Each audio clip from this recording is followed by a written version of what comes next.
இடம்பொருள் நேயர்களுக்கு வணக்கம். ஸோ இன்றைக்கி வந்து பார்த்திங்க அப்படின்னா வந்து இப்போ பாண்டியன் ஷோ சீரியலில் நிஜமாகவே வந்து கதிர் அப்படியே கடுப்பாகி தேடிட்டு இருக்காரு. இருக்கிற பிரச்சனை இப்போ இந்த பொண்ணு காணாமல் போச்சுங்கிற படியை வேறு நம்ம மேலே தூக்கி போடுறாங்க. நம்ம இவன் தான் திட்டினோம், இவன் தான் பிரச்சனை பண்ணோம் அப்படின்னு போட்டுட்ருக்காங்க. என்னதான் நினச்சிட்டு இருக்காங்க மனசில் அப்படின்னு சொல்லிட்டு கடுப்போட தேடிட்டு இருக்க தன்னுடைய ஃப்ரெண்டுக்கு கால் பண்ணி வந்து உன் ஆள் ரோஹிணி வந்து ராஜி படிக்கிற அதே காலேஜ் தானே அப்படின்னா, அதே காலேஜ் தான், வேறு டிபார்ட்மெண்ட், அதே கிளாஸ் தான், வேறு டிபார்ட்மெண்ட்லாம் சொல்லிட்டு இருக்காங்க.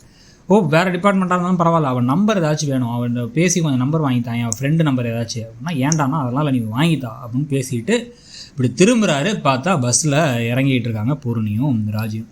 உடனே வேகமாக போய் நிற்கிறாங்க. எங்கே போனேன் அப்படின்னா, திருச்சிக்கு போனேன். எதுக்கு போனேன் அப்படின்னா, கண்ணனை தேடி கண்டுபிடிச்சி கண்ணனால தான் இவ்வளோ பிரச்சனை அவன்றது, நகை பணத்தெல்லாம் வாங்கலான்னு பார்த்தேன். அவன் வீட்டுக்கு போனேன், அவன் வீட்டில் இல்லை, அவன் திருச்சியில் இருக்கான்னாங்க. அங்கே போய் பார்த்தா துபாயில் இருக்கான், பெங்களூரில் இருக்கான்னு ஆளாளுக்கு சொல்கிறாங்க. என்ன நகை பணம்லாம் வந்துருச்சா, இல்லை உன் கூட பேக்கில் பார்த்தா இல்லையே, பின்னாடி எதுவும் பஸ்ஸில் வருதா அப்படின்னு கேட்டுட்டு இருக்கிற பிரச்சனை போதான்னு கடுப்பேற்றிட்டு இருக்கா. அவனை யாராச்சும் சொன்னாங்களா போய் தேட சொல்லி? அறிவு இருக்கா அவனுக்கு? அங்கே போய் யாரும் அவனை தேட சொன்னான்? அவனை போய் நம்பி ஏற்கனவே ஏமாந்தது போதான்னு திருப்பி கிளம்பி போகிறேன்னு இருக்க. முட்டாளா நீ சொல்ல மாட்டியாமா அப்படின்னு பக்கத்தில் இருக்க ஃப்ரெண்டை கேட்டால் அந்த பொண்ணு ஐயோ லேட் ஆகிடுச்சு நான் போகிறேன் அப்படின்னு கொடுக்கணும்னு ஓடிடுச்சு.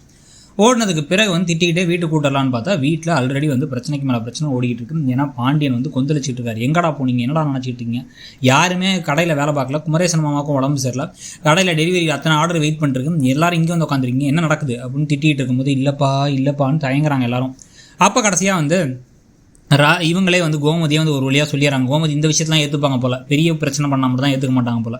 இல்லை என்னாச்சுன்னா ராஜியை காணாம், காலேஜுக்கு போனவ அதனால தான் அப்படின்னு ஒரு ஷாக் ஆகும் பொழுதே கரெக்டாக பார்த்தா அப்போ கதிரும் ராஜியும் வந்துடுறாங்க. கதிரும் ராஜியும் ஜோடியாக வரதை பார்த்துட்டு எதிர்த்த வீட்டில் இருக்க பாட்டி அவங்க சந்தோஷமாகி ஜோடியாக வராங்கன்னு சுற்றியெல்லாம் போட்டு இன்னும் ராஜி அந்த வீட்டுக்கு போகலாமான்னு பார்க்கும்பொழுது போ இங்கே வராத அப்படின்னு கையெல்லாம் காமிச்சிடுறாங்க. இங்கே வீட்டுக்குள்ளே கதிரும் ராஜியும் வந்த உடனே பாண்டியன் என்ன ஏதுன்னு கூட கேட்கல, நேராக எந்திரிச்சாரு. எந்திரிச்சு சரி நான் கடைக்கு போகிறேன், வேலை இருக்குது அப்படின்னு கிளம்பி போயிடுறாரு. வந்துட்டாங்க அந்த பொண்ணு, சேஃப் ஆகிட்டான் அப்படின்னு தெரிஞ்ச உடனே எங்கேம்மா போனேன், என்னம்மா ஆச்சுன்னு எல்லாரும் திட்டம். இல்லை ஃப்ரெண்டு வீட்டுக்கு போயிட்டேன் அப்படின்னு இவங்க சமாளிக்கிறாங்க. உன்னை ஃப்ரெண்டு வீட்டுக்கு போகிறா சொல்லிட்டு போக வேண்டியதானே அப்படின்னா, நம்பர் இல்லைங்கிறாங்க. யார் நம்பருமா இல்லை, உன்கிட்ட ஃபோன் இல்லை, சரி உன் ஃப்ரெண்டு நம்பரை போச்சு கால் பண்ண வேண்டியதானம்மா அப்படின்னு எல்லாம் பேசுகிறாங்க. பேசிக்கிட்டு இருக்கும்பொழுதே வந்து இல்லை அப்படின்னு இவங்க திருன்னு முடிச்சுட்டு கடைசியாக வந்து என்கிட்ட யார் நம்பரும் இல்லைங்கிறாங்க. கதிர் நம்பர் கூட இல்லை அப்படின்னு அரசி கேட்டதுக்கு அதுவும் இல்லைன்ட்டாங்க. உடனே எல்லாரும் கேள்வி கேட்காதீங்கன்னு மீனாக கலைச்சி விட்டுறாங்க. இதனோட பாட்டி அங்கே போய்ட்டு அவங்க 2 பேர் ஜோடியாக போயிட்டு வராங்க. சினிமாவுக்கு போயிட்டு வந்துருப்பாங்கன்னு நினைக்கிறேன். சந்தோஷமாக இருக்காங்கன்னு சொல்லும் பொழுது வடிவுக்கு சந்தோஷமாக இருக்குது, ஆனால் அதை காமிச்சிக்காமல் உள்ளே போயிடுறாங்க. மாறி ஒரு லுக்கை விட்டுட்டு இருந்தாலும் சரி என்ன படத்துக்கு போயிருப்பாங்க, அவங்களால சந்தோஷமாக இருக்காங்க, நமக்கு தான் அப்படி நடக்கலை அப்படின்னு வேணும்னே சலிச்சுக்கிட்டு இருக்காங்க. அவங்களும் பாட்டியும் வந்து கிண்டல் பண்ணி பேசுகிறதோட அந்த போர்ஷன் முடியுது. இன்னொரு பக்கம் வந்து பார்த்திங்கன்னா இங்கே வந்து எல்லாரையும் அனுப்பி விட்டுட்டு எங்கே தான் போனேன், ஃப்ரெண்டு வீட்டுக்கு போனால் சொல்லிட்டு போக மாட்டியா, எவ்வளோ பதறி போயிட்டோம், என்னென்னவோ யோசிச்சிட்டோம் அப்படின்னு சொல்லிகிட்டு இருக்கும் பொழுது இவன் எங்கே ஃப்ரெண்டு வீட்டுக்கு போனால் சொல்லிட்டு போயிருப்பா, கண்ணனை தேடி திருச்சிக்கு போயிருக்கா, பஸ்ஸில் வந்து இறங்குறா அப்படின்னு. இல்லை என்னால் தானே வந்து கதிருக்கும் மாமாவுக்கும் இல்லை பிரச்சனை வருது, இந்த திருட்டு படி வேலை விழுந்ததுனால தானே எங்கள் அண்ணன் அவனை அடித்தான் போட்டு, அதனால தான் இந்த பழி வாங்கிறதுனால தாங்க முடியலன்னு தான் நான் வந்து இது பண்ணேன் அப்படிங்கும்போது கதிர் போயிடுறாரு. உனக்கே தாங்க முடியலன்னா அவனை பெத்தவ எனக்கு என்னால் எவ்வளோ தாங்க முடியாமல் இருக்கும், ஆனால் வேறு வழி இல்லைனா அமைதியாக இருந்தால் அவனுக்கு தேவையில்லாமல் இது ஏன் போய் அங்கே போனேன், அவன் ஏதாச்சும் நான் பண்ணி தானே என்ன செய்வேன், அதெல்லாம் யோசிக்கல, எதையுமே யோசிக்காமல் முடிவெடுக்காது அப்படின்னு கண்டமேனி திட்டி விட்டுறாங்க.